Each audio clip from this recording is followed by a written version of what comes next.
Matagal nang naghahanap ng mga serbisyo ang co-op natin para sa pagsagot sa pangangailangan ng mga kasapi.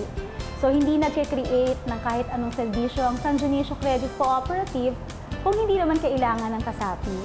So lumabas sa dalawang social audit na nagdaan na kailangan nila ng access sa mababang health program. Nakapag-usap na ako sa maraming mga company na nag-o-offer ng health program. Kaya lang, kung titignan mo pag meron ng value yung program, mukhang hindi kakayanin ng higit na ng karamihan ng aming mga kasapi, lalong-lalo na yung hindi naman kalakihan ng kita. Mas yun ang kailangan namin bigyan ng serbisyo. Tamang-tama naman at through partnership with clients, nakilala namin ng IMS na kayang mag-offer ng quality service health program sa mababang halaga na kayang-kaya ng mga kasapi, lalong-lalo na yung maliliit na kasapi. Mas yun ang gusto nating unahin sa pagpo-provide ng services. Sa mababang halaga na halos hindi pa aabot ng 200 sa bawat buwan, ang premium ay marami ng serbisyo ang maidudulot nito. Hindi lamang para sa kasapi, kundi kasama ang kanyang dependents, asawa at mga anak na wala pang 18 years old. At ang mas maganda pa rito, mababa na halaga, may hospitalization and surgical benefits pa.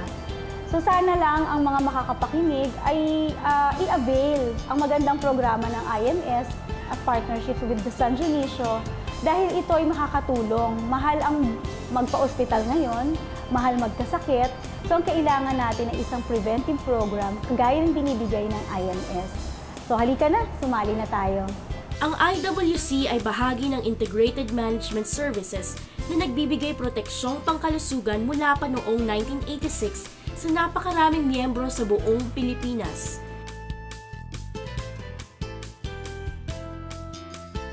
Nagagalak po kami at natutuwa na magandang mga binigay sa amin mga benepisyo ng IWC Co-op Health. 1 month pa lang ho ako nag-member, pero na-hospital kaagad ho ako ng September. Nung pagdating ho namin, agad-agad naman ho kaming tinanggap doon sa hospital. Tapos hindi ho kami hiningian ng deposito ho. Nagkaroon po kasi ako ng yung thyroid po. Kakaramdam na po ako ng palpitation po. Tama-tama naman po, member na ako. Yun, may nakapag na malaking tulong sa iyo yung card mo. Kaya talagang parang lalo pong lumakas yung loob ko na magpa-opera ako dahil member na nga po ako dito. Dito na po ako nagpa-ECG, tsaka yung CBC. Malaking tulong po talaga kasi ang mga test po doon sa WellCare, libre po sa amin mga miyembro ng WellCare. Kaya malaking tulong po talaga, malaking kabawasan sa aming budget. Nang in-offer ito sa credit, ay hindi ako nagdalawang isip na magmiyembro. Bakit? Sa edad ko nito, wala nang tumatanggap sa akin na insurance. Kung may tatanggap naman, malaki ang aking babayaran. Bakit? Kasi may sakit akong cancer. I am a cancer survivor. Malaki ang nagiging pakinabang ng lahat ng miyembro ng San Dionisio Credit Co-op dito sa IMS Services. Dahil, ngayon lang ako nakarinig na napakaliit lang ang babayaran mo sa 1 taon, ay ayon sa paliwanag, kahit ilang beses kang magpa-check up ng iyong mga sakit, ay libre na. Yun lang ang tanging yung babayaran na alam natin kayang-kaya na ng kahit sinong mahirap na miyembro ng ating co-op. Sana makita ng ating kasapian gaano kaganda ang biyayang ating mapapakinabangan sa serbisyong ino-offer sa atin ng IMS.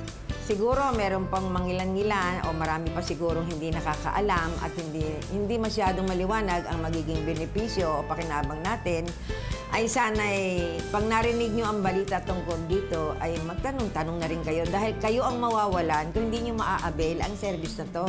Napakaganda. Bilang Pangulo ng San Dionisio Credit Cooperative ay pinapakiusap ko na ang lahat ng malusog na kasapi ay isang malaking tulong o isang malaking suporta ng kahit anong organisasyon kung kayong lahat ay malulusog.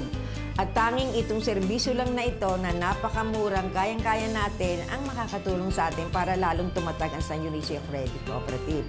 Sino sa inyo ang ayaw na ito'y magpatuloy ng paglago? Sino sa inyong ayaw na tayo lalong lumaki? Kung may sakit kayo lahat, paano tayo lalaki at lalago at magiging matatag? Hindi ba ang kasagutan dyan ay ang serbisyong ibibigay ng IMS? Sana ma-appreciate nyo ang tulong na binibigay sa atin ng ating mga kaibigan na nagmamalasakit sa kilusang kooperatiba.